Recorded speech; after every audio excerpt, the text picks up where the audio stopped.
an anti-civilization mythology. A review of Lierre Keith's The Vegetarian Myth. Abbey Volcano, 2011. I understand completely why someone might want to write a book about the myths of vegetarianism. We live in a world where capitalism has this amazing ability to co-opt anything and everything.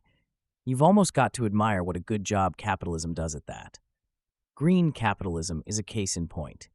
Even radicals may have a hard time resisting the pull of green capitalism, though perhaps by accident.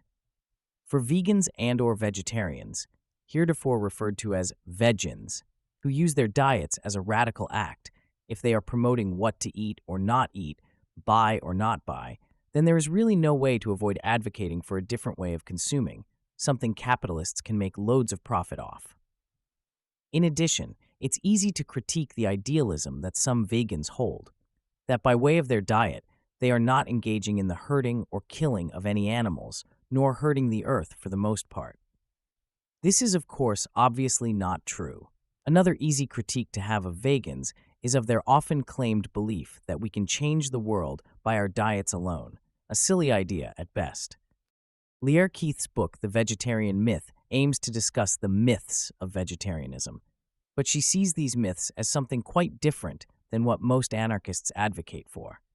A basic critique of capitalism and the need for actual movements that not only resist the structures we live under, like capitalism and the state, but also movements that provide space for resisting the ways we've come to relate to ourselves, each other, and the non-human world, and create new, egalitarian, and sustainable relationships.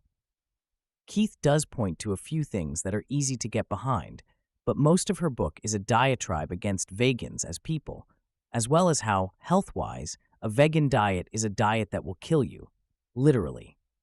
I went back and forth from reactions like, "That's a good point," when she wrote of the destruction of the earth that is part and parcel of monocrops and agriculture in general, to reactions like, "Wow, that's really offensive," when she wrote 3 entire chapters dedicated to explaining why a vegan diet is basically wrong and immature.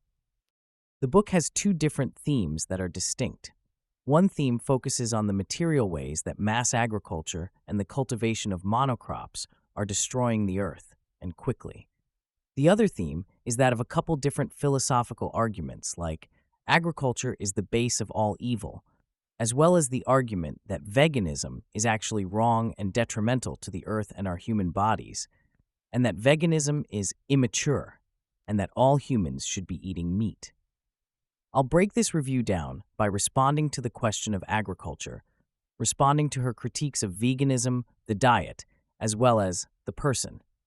And I will finish off the review with my take on the violent pieing of Lierre Keith that took place at the 2010 Bay Area Anarchist Book Fair.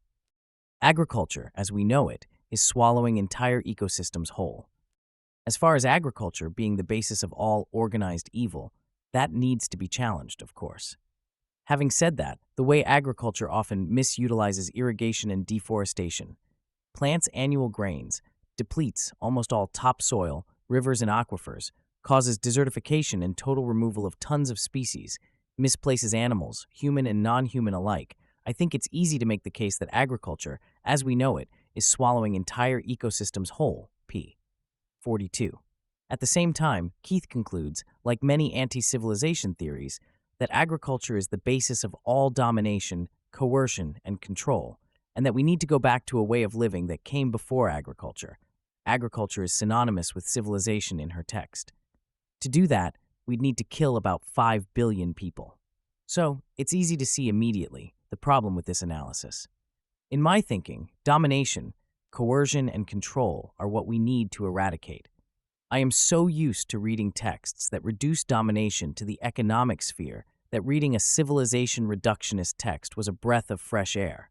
A breath, however, that will never bring us to a state of being that is truly free, participatory, and healthy for all living things. Killing off, or the need to kill off, 5 billion people is not an answer to anything. We need to find ways to exist sustainably, buzzword of the year, with each other and the non-human world, something I think is possible without killing off billions of humans and forcing people to eat meat. Keith is correct that vegan monocrops are detrimental to the earth.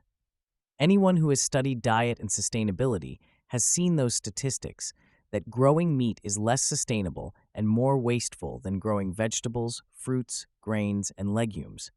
For as much water as it takes to grow the grain to feed the cattle, we could just grow the grain and eat that. That far more fossil fuels are used to grow meat rather than to grow crops. That methane from cattle is awful for the environment. At the same time, we need different ways of growing crops. The way we're doing it now is depleting topsoil, creating salinization of the waters, and causing desertification. It's not as simple as eating meat will save the world. On the other hand, there are different ways of raising cattle and other animals that we slaughter for meat. One of Keith's main points in the book is that cattle and such aren't supposed to be eating grain in the first place. Factory farming itself is unsustainable and has caused much of the crises that many blame meat in general for, when we need to be blaming the ways we grow and feed cattle and other livestock, perhaps not the existence of livestock itself. This is where Keith could use a much bigger, or any really, analysis of capitalism and its role in the livestock industry. Keith's main point about grain-fed beef and other livestock is that the reason humans eat other animals is that the animals we feed on feed themselves on the grasses that we can't digest. That is, we get the grass's nutrients through the animal we eat that have eaten the grasses. Eating animals that eat grain is pretty ridiculous, since we can just eat that grain ourselves. At the same time, the grain we feed animals is awful for their own health and livelihood, and ours in return when we eat them. Eating animals can be nutritious if they eat the food they naturally feed on. If you look at the nutritional content of factory-farmed and grain-fed animals as food for humans, the nutrients aren't there, and the animals have become unhealthy to eat in the first place. Moving on from there, the rest of the book is a diatribe against vegans as people. She writes 3 chapters: moral vegetarians, political vegetarians, and nutritional vegetarians. All 3 types of vegetarians are proven wrong by Keith. Funny thing is, none of those chapters describe me and my veganism, but that's beside the point. She argues that vegetarianism is an immature standpoint, and that when and if folks adopt an adult knowledge, we will see that eating meat is natural, glorious, and correct. I'm paraphrasing here.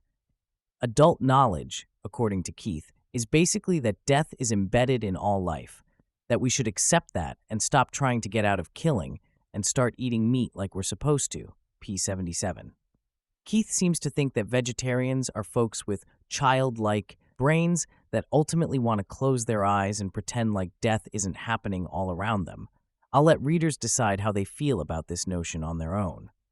There are a slew of other silly conclusions from Keith, one being that anorexia is ultimately the fault of vegetarianism, p230, and that vegans are obsessive and rigid due to their lack of proteins and fat, p236. In my opinion, some vegans are obsessive and rigid because of their dogmatism and ideological arrogance, along with many anarchists for that matter. In short, it doesn't take any particular diet to be an asshole with the correct line that everyone must adhere to. It doesn't take any particular diet to be an asshole with the correct line that everyone must adhere to. I ultimately feel like her book is a rant, filled with massive sweeping statements, many quite insulting, that rely on some really unfounded scientific claims that don't seem to have any good sources, or that are the exact opposite of other scientific studies. So, who do we believe if both premises can be proven right? Veganism is good and also bad. Filled with massive sweeping statements, many quite insulting, that rely on some really unfounded scientific claims that don't seem to have any good sources, or that are the exact opposite of other scientific studies. If you want to pull something useful from this book, here it is. 1. We need to reassess the way we mass-produce everything from lettuce to cattle. 2. We need to let go of ideologies as identities and use them as ways to understand, not let them control us or our conceptions of, well, anything really. 3. Capitalism is one of the main causes of unsustainable food production. I'm being generous here. She never really states this, which is one of my main critiques of the book. 4. A vegan diet won't save the world. Having written all this, And as a vegan, I am totally against the attack of Lierre at the 2010 Bay Area Anarchist Book Fair this past March. I attended the book fair randomly and was outside during her talk. But 3 able-bodied men attacked a woman who needs a cane to walk. They didn't try to embarrass her or humiliate her with a pie plate full of veg and whipped cream. Instead, they directly attacked her with 3 pies filled with not only whipped cream, but also with hot pepper and cayenne, a la what cops use as pepper spray. Furthermore, what does this say about the anarchist movement in the States? That if we disagree with people, we should physically attack them? That doesn't give much hope for progress within our struggling movement, or the fact that many vegan anarchists thought the attack was delightful and not sexist or ableist at all. Okay, I'll let the readers try to figure out that one too. Funny thing is, they attacked Keith in the middle of her speech when she was denouncing factory farming. We need to reassess the way we mass-produce everything from lettuce to cattle. My conclusion of all of this in a nutshell: diets alone won't change the world, but we need to contract, specific to this book, different relationships with animals and the non-human world, relationships that are good for all of us. We also need to develop different ways of conception, ways that allow folks to exist as vegans or not, but that don't create identities out of diets, or much at all, really, and find ways in which we can rally around broad agreements instead of physically attacking folks we disagree with. New social relationships combined with mass movements can change everything, and must.